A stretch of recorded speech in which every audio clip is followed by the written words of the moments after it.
I've seen inside of covert narcissists is like, they're like, I don't like drama. I don't want to do drama. But then when you kind of step back and you kind of like plot out the drama, you're like, the drama's still always circling around this person, but they don't like it. They don't want it. It's really fascinating when you start to break that down. With the overt narcissist, you're going to see a big aspect of the huge ego, grandiose, like the idea of like, I'm the best. But with the covert, you're typically going to see that hidden more. They're going to hide the aspect, sometimes hidden behind like intellect of like, I'm just way smarter than everybody else. Everybody's stupid.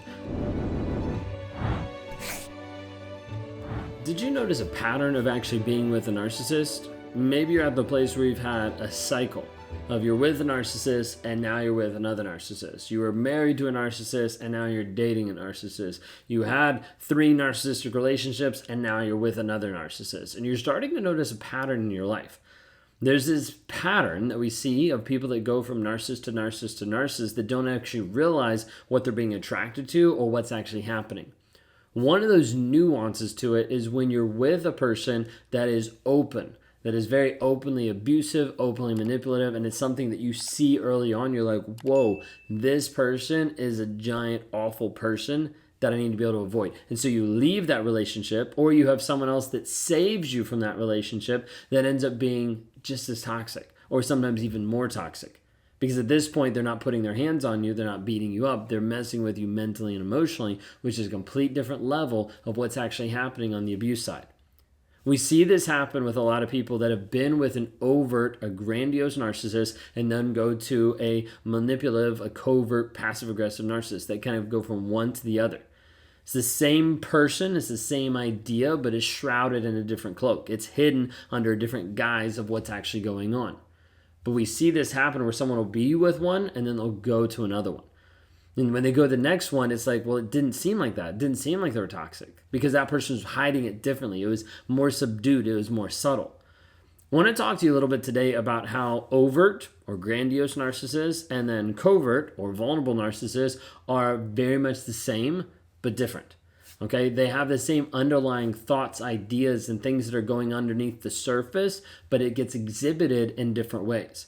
Sometimes people get confused about how this looks or how it kind of transitions from person to person.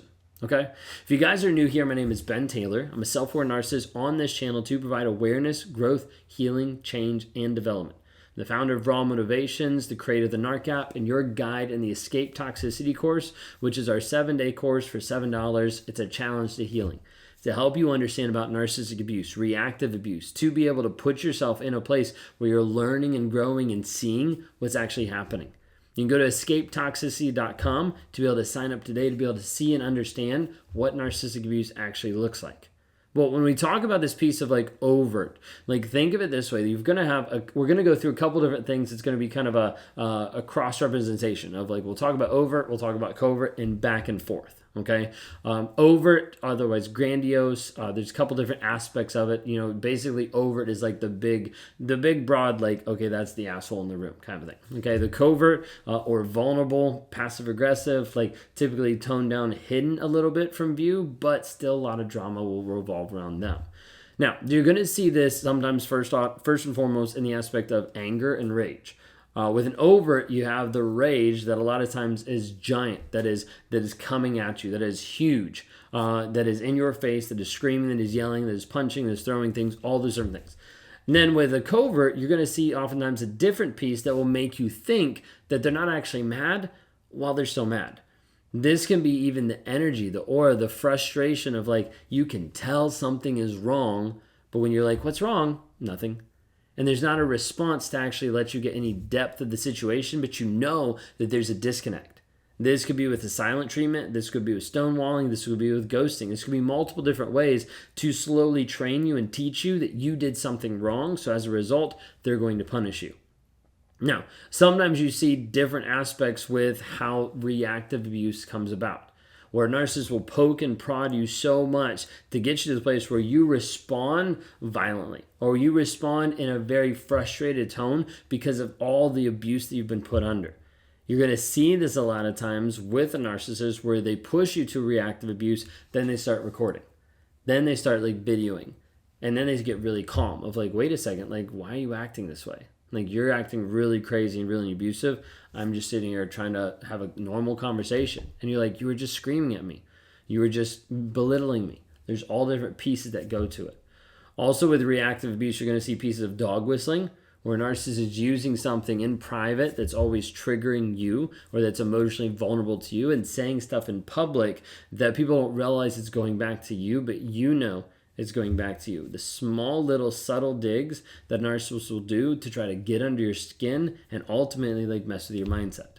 So when we talk about this piece of like overt and covert, these are not like cut and dried, like this is only the way. And there's multiple different variations. I'm just highlighting a few of them of what I've seen in my own life and what I've seen in talking to a bunch of other people throughout the years of coaching. So one of them with the overt aspect, and typically you're going to see much shorter relationships. And these are going to be highly volatile. These are going to be abusive on many levels and a lot of times going into the physical realm. And there's typically going to be short relationships. Whether you see it and get out of it, whether you call the cops and you've gone through this process, you've got a protective order, there's this piece of like the relationship isn't super long because you start to see the abuse faster than anything else you've ever seen before. Now, with a covert, a lot of times we'll see people with a covert narcissist for a long period of time, extended out. And we're like, wait a second, like what's actually happening here? What's going on? And with this covert piece, it's just slowly implemented into your life that you don't realize that it's actually bad for you. It's like getting a tiny, tiny drop of poison, and over a period of time, it keeps ramping up more and more and more till you're like deathly sick. That's the idea of like being with a covert. It's these small digs, these passive aggressive comments, these slow things that are belittling you, that are undermining your self-esteem, that are saying things to be able to make you doubt yourself, to be able to lower your ego as far as like who you actually are.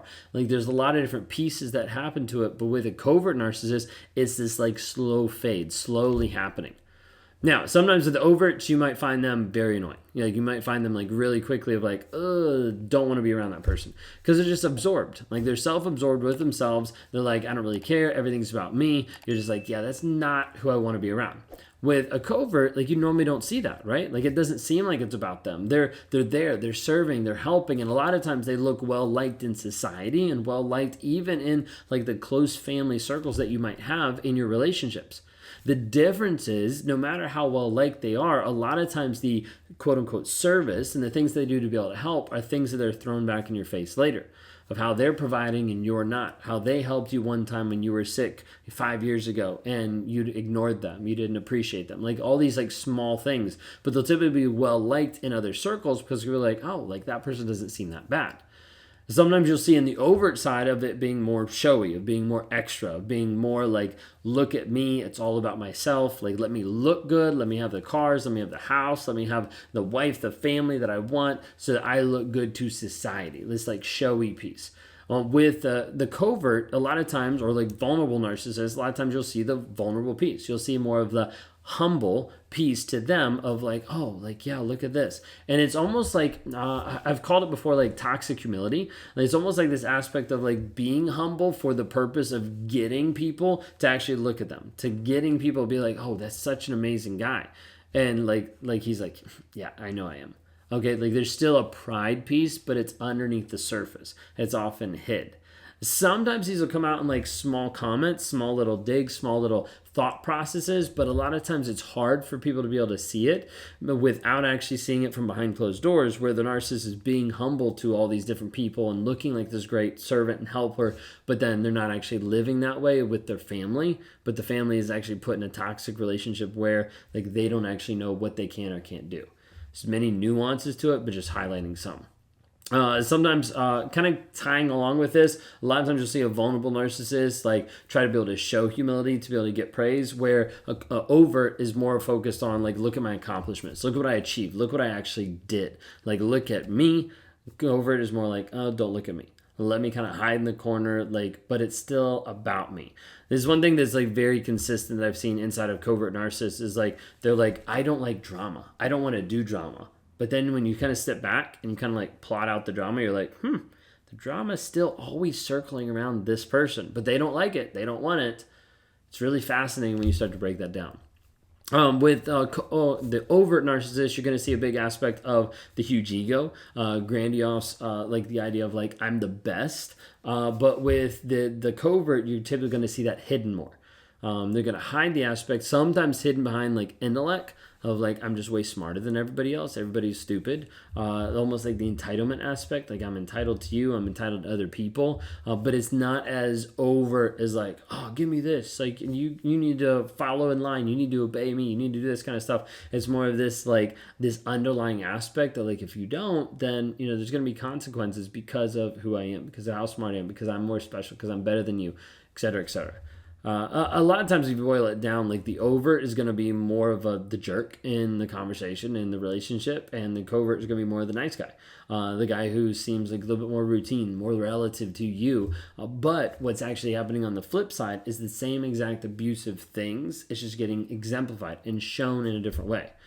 One of the things I want you to understand is like overt and covert are the same type of person with a different mask on. So it'd be like the same person just changing clothes. It'd be like looking slightly different. There's not always a piece that a narcissist is like tied to, where a lot of times they will change and morph depending on the situation. Sometimes we'll see an overt narcissist that gets more covert throughout the years because they have to look better of how to blend into society so they don't look like complete jerks. Sometimes you see coverts that have just had it all and they're just like, I'm done with this. And they turn more towards overt because at that point they don't care, and they don't care that other people know that they don't care. So it kind of goes back and forth a little bit. Sometimes you need to understand that you might get rescued from an overt narcissist and get sucked into a covert because it looks better than the one before. And as a result, you ignore a lot of red flags that you would have seen if it was just out the gate, like a brand new relationship with a covert. You need to understand, like, they're still the same on the DSM-5. DSM-5 doesn't say, like, hey, here's the overt characteristics and here's the covert characteristics. They just say, here's narcissistic personality disorder. There's pieces of all of them underneath. Overt, covert, and it's really interesting to be able to see how the mindset is still typically the same, but it's exemplified in different ways that make it confusing for other people. If you want help answering some more questions and kind of working on your closure, we focus a lot on working on the story that you're telling yourselves and taking you down a healing journey that pivots into a growth mindset, helping you maximize who you are on a given day-to-day basis. I'd love to work with you one-on-one. I do initial calls at rawmotivations.com, and then I work exclusively with people inside of our Thriver community where they have 24/7 access to the community, to the tools, to the people, and to myself to make sure and to ensure that they're actually getting the healing that they deserve. Would love to talk to you. Would love to help you move forward. Reach out anytime. If you haven't already, like and subscribe to the channel, and we'll see you next time.